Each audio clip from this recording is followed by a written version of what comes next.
நாமத்தில் உங்களை சந்திப்பதில் மிக்க மகிழ்ச்சி அடைகின்றேன். நாம் இன்று தியானிக்க எடுத்திருக்கும் தலைப்பு, உன் விசுவாசம் உன்னை மீட்கும். தியான வசனம் லூக்கா அதிகாரம் 8 வசனம் 48. இயேசு அவரிடம், மகளே, உனது நம்பிக்கை உன்னை நலமாக்கியது, அமைதியுடன் போ என்றார். இந்த வசனத்தின் மூலமாக கடவுள் நமக்கு உணர்த்துவதை சிந்திப்போமா? கிறிஸ்துவுக்குள் பிரியமானவர்களே, இந்த உலகத்தின் பயங்கரங்கள் நம்மை சூழ்ந்து கொள்ளும்போது நாம் திகைத்து தடுமாறுகின்றோம்.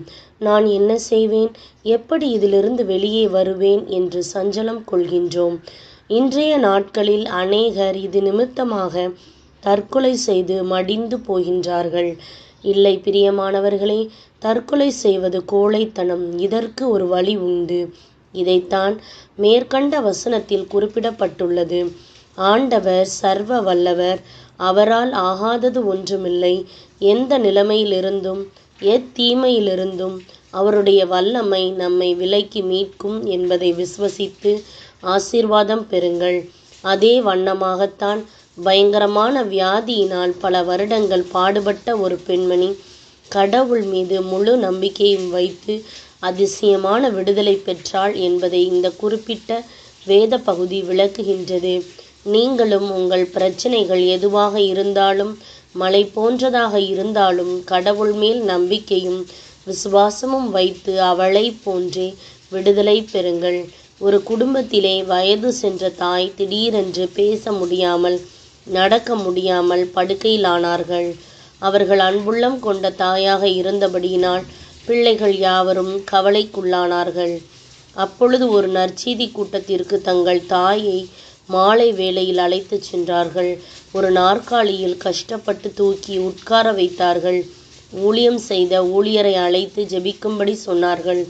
அவர் ஜெபிக்கும் போது குடும்பத்தார் அனைவரும் மற்ற ஊழியர்களும் ஒன்று சேர்ந்து விசுவாசத்தோடு கடவுளை நோக்கி ஒரு மனதோடு ஜெபித்தார்கள். என்ன ஆச்சரியம்! கூட்டம் முடிந்து வீட்டுக்கு கொண்டு செல்லப்பட்ட தாய் அன்றே கொஞ்சம் கொஞ்சமாக பேச ஆரம்பித்தார்கள். எழுந்து நடக்க ஆரம்பித்தார்கள்.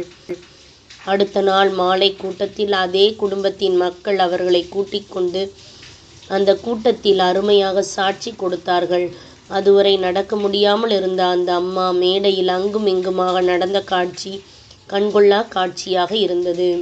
ஆம் பிரியமானவர்களே, விசுவாசத்தோடு ஏறெடுக்கின்ற ஜெபம் ஒரு நாளும் வீண் போகாது. என் ஆண்டவர் எனக்காக சிலுவையில் தம்மையே அர்ப்பணித்தவர். அதன் மூலம் அவர் என் அக்கிரமம் யாவையும் மன்னித்து புது வாழ்வை இப்பொழுதே எனக்கு தருவார் என்று விசுவசித்து எல்லா காரியங்களிலும் மீட்பை பெற்று ஆசீர்வாதம் பெறுங்கள். சிந்திப்போம், வாழ்வாக்குவோம். நாம் ஜெபிக்கலாமா? அன்பு ஆண்டவரே, நான் விசுவசித்திருக்கிற இன்னார் என்று அறிந்திருக்கின்றேன் என்ற வசனத்தின்படி இந்த அறிவை எனக்கு கொடுத்து உம்மையே உறுதியாய் நம்பவும், இன்று முதல் எல்லா காரியங்களிலும் உம்முடைய ஒத்தாசையை நிறைவாய் பெறவும் எனக்கு தெய்வீக கிருபையை நிறைவாய் தந்து வழிநடத்தும். இயேசுவின் நாமத்தில் பிதாவே, ஆமேன். இந்த நாள் விசுவாசத்தின் நாளாய் அமைவதாக. Praise the Lord.